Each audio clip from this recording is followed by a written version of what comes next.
Fog number 158 is Nate Myles.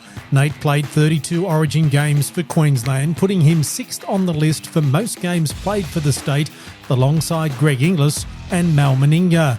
Nate grew up in the town of Gordonvale, 21 kilometres south of Cairns, and played his junior football with Southern Suburbs before heading to Sydney to join Canterbury.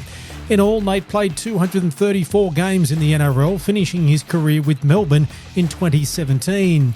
Nate Myles was twice named the Ron McAuliffe Medalist as Queensland's best player in the series, and in 2012 was awarded the Wally Lewis Medal for the Player of the Origin series.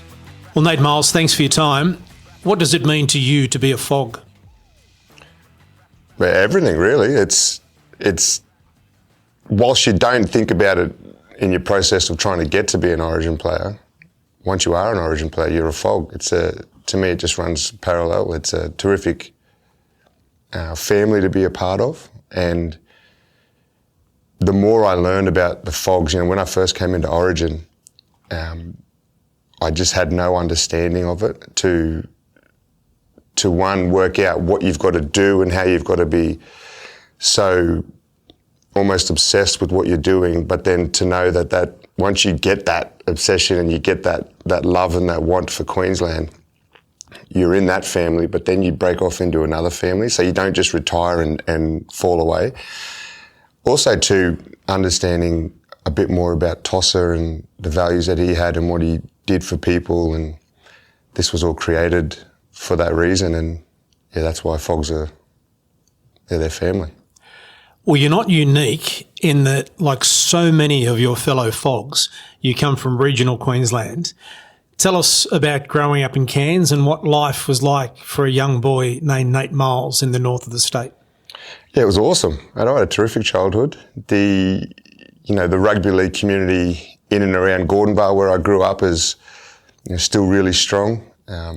Actually, this year's my 13th year of having an under-13s carnival up there, and we get somewhere between 30 to 35 teams every year, and that goes off again this year. It's exciting. So that town is just all rugby league, and that's just that footy field on Shepherd Street in Gordonvale was just where everyone went to go, and if rugby league wasn't happening, it was touch football, and if touch football wasn't happening, it was the pyramid race. And my childhood was in one of the most beautiful areas I think that I get to visit still.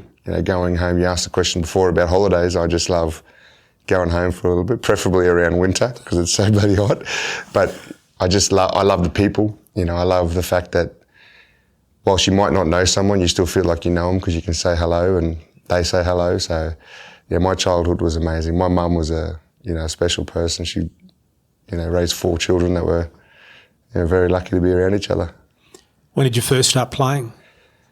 When I was 6, went down to Southern Suburbs and wrestled my way into an under-7s team, and we didn't have too many positional sort of numbers on our back, but it was just being around it. My brother was 2 years older, so while he was allowed to go and play, I was too. So you stayed there your whole junior footy career? Yep, I finished under 16s with Suburbs, and that was the step to go from under 16s up to under 18s for Southern Suburbs seniors. And I luckily got the tap on the shoulder to go down to Sydney and give my luck, or try and test my luck and give it my all with the Canterbury Bulldogs. Well, tell us about that and tell us the development stage. When did it start getting serious for you? When did you think that you might be able to make a career out of playing the game? Look, there's like a funny grey area between sort of just having an absolute love for the game but wanting to be a first grader. And there's got to be like an area there, like I'm trying to explain, where you're not arrogant enough to know you're going to make it because the numbers just don't add up. It's not a betting game, if that makes sense. I remember going to Bulldogs' house for the first time. They sat us down and there was maybe 10 to 12 of us in there. We still had your Jonathan Thurstons and your Roy Asatasi still in the room with us, and it was a stat of one out of the table was going to make it, and of that table, 4 of us ended up playing first grade. So it's a process where you can't exactly think you're going to make it. You might say you want to be an NRL player, but you have to find a way to keep wanting it every time you don't make a team. Every time you do make a team, you got to find a way to keep wanting more. Well, how did the Bulldogs find out about Nate Myles?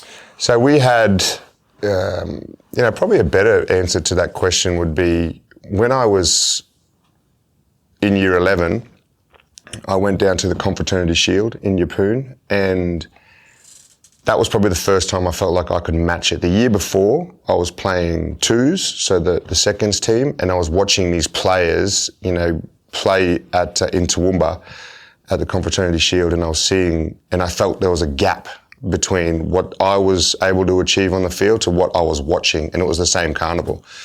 And then that year, in 2001, I felt like I could do what they were doing last year, and I started to do it. And I ended up making the merit team that year, and that was kind of the moment when I realised, I can hopefully get better at this. From Gordonvale to Belmore is a big step. What was that like? Tough. It was definitely tough.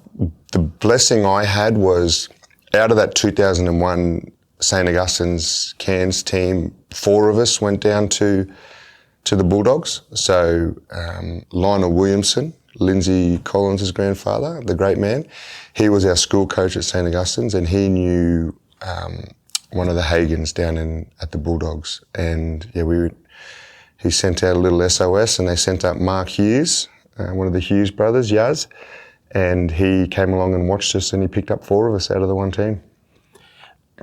When you say it was tough, and it is a big step going from a country town in North Queensland to Belmore in the heart really of Sydney, were there times that it might have been a little bit too tough for you and you thought about heading home? Yeah, definitely. Yeah, pretty much most days, to be honest with you, because there was other kids in our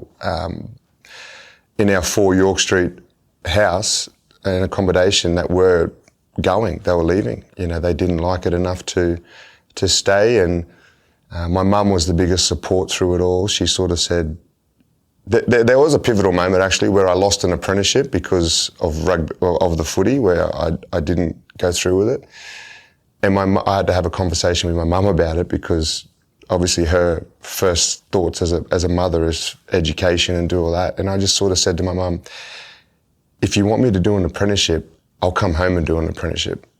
But whilst I was in Sydney for football, I had to make that choice, because what was happening was, without a licence, I would end up at a job doing my apprenticeship, and I couldn't get back to training. So once rugby league started going good, it was actually going bad because I couldn't make training earlier. And when I say earlier, I'm talking not 5:30, 4:30, we would train then. And so if I finished work at 3:30, I couldn't get there in time. So my mum was really good with that. It hurt her a lot that I didn't stick to that, but at the same time, it allowed me to focus on why I was there in rugby league. So it was a bit of a moment there where I don't recommend not doing a certificate or a trade, but find one that complements your goals. When did you start seeing the rewards? As soon as I decided to. So what I did is I didn't just stop working. I kept labouring. Then I laboured with a champion lad out in Cronulla, Matt Iredale, and I just laboured. I did everything on the job site for him that he needed. If he needed bricks moved or dirt or timber, I just did that. And then all he did was pay me for the hours I was there, and it just gave me the ability to get to training on time. It didn't take long for you to be noticed by the Queensland selectors. You made your Origin debut in just your second year at the top grade. What are your memories of those first 2 years, and when did you start thinking that I might be a chance here? I never thought I was a chance of playing Origin in my first 2 years of rugby league in first grade. I held, and I still do hold, such a importance on what that jersey does for Queensland. And whilst you're there trying your best to be a mentally fit first grader, to say that you're going to take that next step is just, okay, it's almost obnoxious, right? So I never thought that was going to happen. And whilst I understand you've got to kick doors open to get your luck, Queensland, Mel was different. He didn't just shy away from his job at hand. He went full throttle into it, and he brought people on that were also debuting. I think in that first game we maybe had 6 or 7 debutants, and in 2006 game 1, and we ended up losing it. So, for game 2 to get the call up again was that moment was very pivotal for me, because you don't really get a call up after one game and losing it, right? So I was very lucky. What were the emotions like walking into camp for the first time? Yeah, look, whilst you play against them, when you have heroes like your Stephen Prices that had just left the Bulldogs before I started playing first grade, you see people like Darren Lockyer and Petro. It blows you away, right? You feel like the young kid sitting in the grandstand still. And that's what I think Origin is and does for people. It gives them that extra bit of confidence to perform better and be better. It's not, to me, it's always about the jersey and the cue and playing for our Queensland people, but it's the players that can complement other players and make them better rugby league players for that jersey. You played 32 games. When did you start feeling comfortable at Origin level? No, never. No. Comfortable on the field, I don't know if that ever came, to be honest. Like, it was such a, I probably got more uncomfortable when things, like we did 8 in a row, right?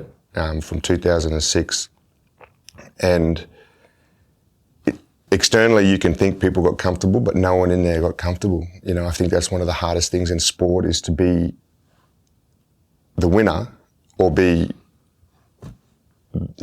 be on top, if that makes sense, and still find the hunt and the want to keep getting better. You can't get comfortable in that process, otherwise you get toppled, right? So there was no point that I was comfortable, at all. How did you change then in those 32 games from being the young bloke to being the senior statesman? Did you feel as though that it was part of your responsibility to make sure those coming behind you as well understood what you had learnt about Origin? Yeah, definitely. Yeah, it's a real pass the baton mentality for what our younger Queensland players need to know. They need to understand what it took to get to that point, what we had to go through as a state and as a people to feel the way we felt. And I feel it because I know, from Mel and from the previous players, from Tosser, that it was passed on so confidently that we need to now keep that going. So, I probably get too emotional, if that makes sense. I blame my kids for my emotion, but there's a genuine passion and love for what we're able to give people of Queensland. And mate, the best way to see that is Queensland win, check out the schools and the workplaces the next morning.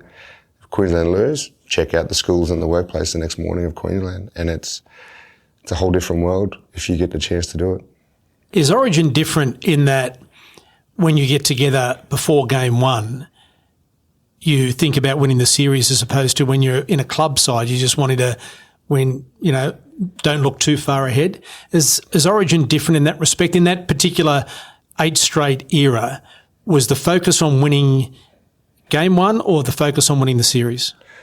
So statistically, winning the first game's terrific for your chances of taking the series out.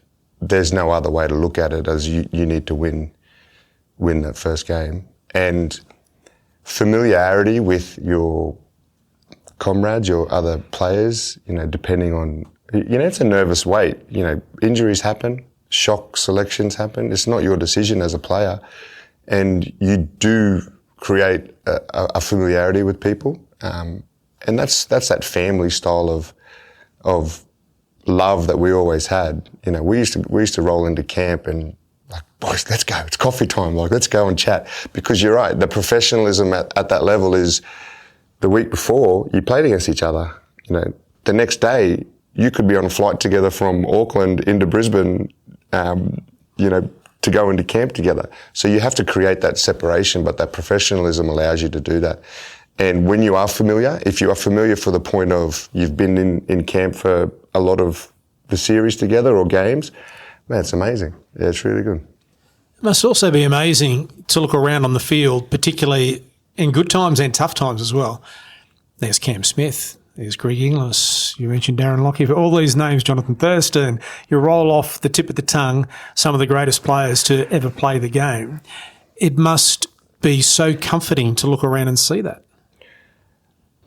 Man, comforting is like probably a word I would use here to where I actually feel, if that makes sense. And the light that gets shone on some of the teams that I was fortunate enough to be a part of, just it somewhat makes me nervous and a bit frightened to sort of even talk about it. There's some rugby league players in that circle that are not just the physical legends, but they're also the legends of so many other things. What they're doing for people now, what they've done then is just incredible. And I struggle sometimes to put myself in that, but I will always say I was sitting on a bus getting driven by some of the greats, and it'd take a strong man to kick me off it. What was it like running out in a Maroons jersey across the road at Suncorp Stadium? Yeah, amazing. Yeah. For a place where you do your warm-up inside, you still can sort of get a little bit of a white noise of what's happening outside. It's not until they open them doors and you run out that you sort of go, wow, this is it. And then the emotions hit of like you see your mum or your dad, or you see family, because you were so lucky with our Origin tickets. You get the premium ones for the family, and yeah, that's the best, man. That's so good. Well, you can't muck around though. You can't get too stroppy because you could be taking the kick off in the next 2 minutes. During that stretch of 8, what was the feeling like? Was it almost you were unbeatable, or was there also very much a wariness of that it could change in an instant? Definitely not an unbeatable feeling, but a real feeling of familiarity and confidence. We had a really strong core group there that ended up playing a lot of games, and some of them, obviously with your Smithies and your JTs, Lockie up to a point, and then even our fullbacks. Like we had, I think Billy's one of the greatest, probably the greatest that I ever played with in that position. We still had people come into them positions that just played amazingly. And at the start of 2006, 2007, you had your Adam Moggs and your Reece Westers that were just, man, playing out of their skin for their purpose. So you felt this love, you felt this urge to be better, but you knew you had a job to do. I'm glad you mentioned that, because that was going to be the next question. We speak about all those legends and future immortals of the game, but over that span of your 32 games, there were other players that came in and might have played 1 here, 2 here, 3 here. And that Queensland ethos, is it not that they're just as important? Yeah. People have a bit of a scenario of like next man up, and it's not. I feel like that's a little bit too sort of like cattle-y, if that makes sense. Like it's next man up and they're passing through.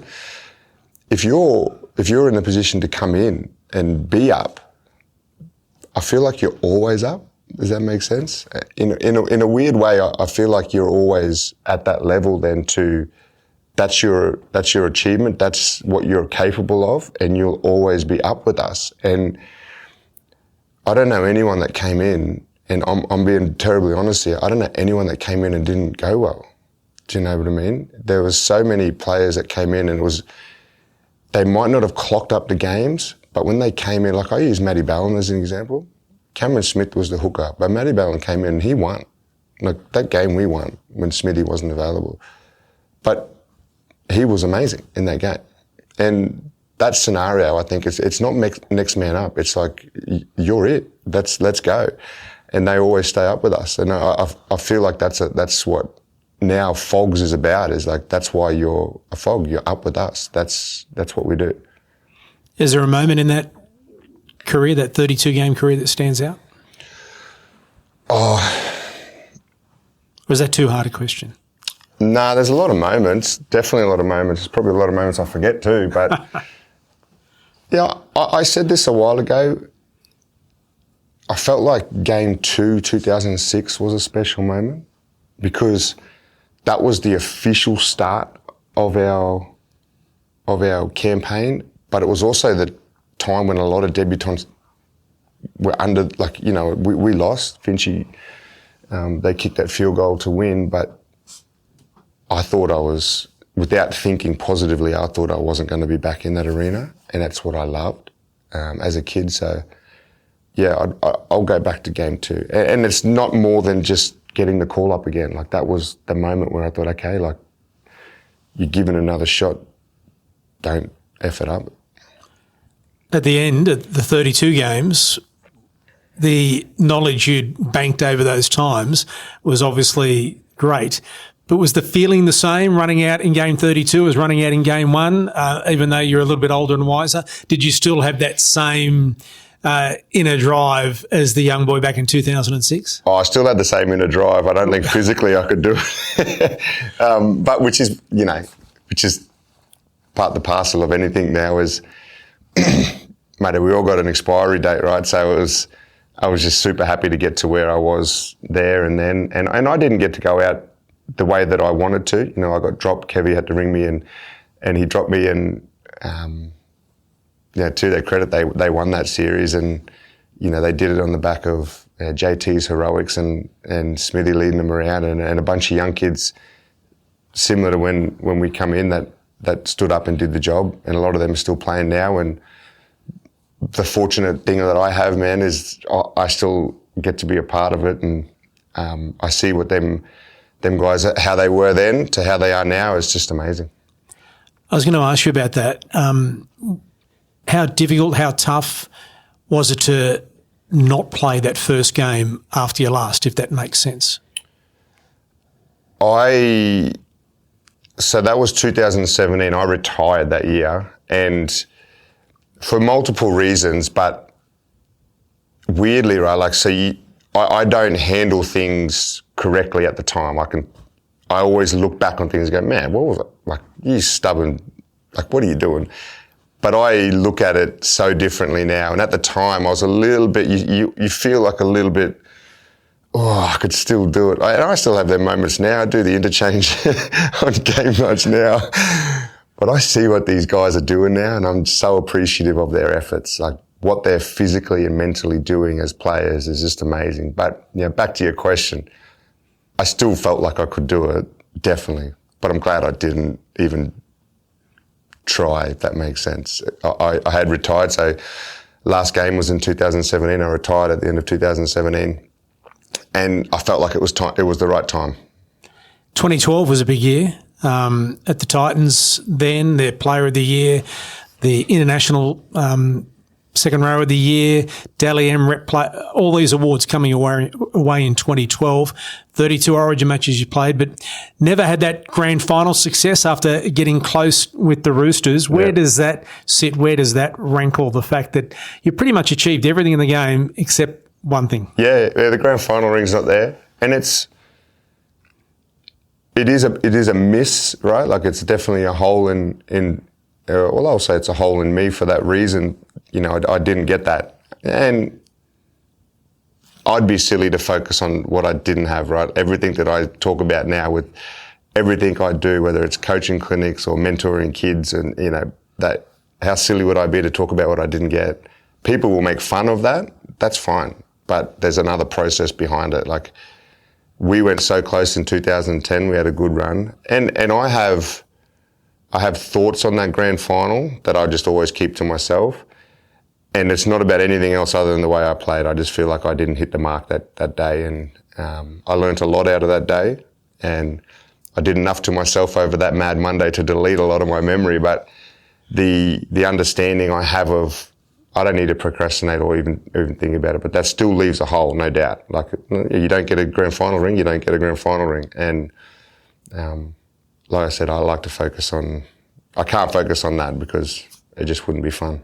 Wooden Spooners in 2009 to grand finalists in 2010 is a pretty big improvement in that respect, which is something to look back on with pride as well. Yeah, there is. And you know what? Like that, even saying that you're going to go from wooden spoon to grand final the next year, you know, maybe we just thought, like maybe I thought it was just going to happen, right? And that just shows you just can't have that mentality of expecting a free ride or a ghost in. You know, you've got to keep working and stick to the simple fundamental things that get you there.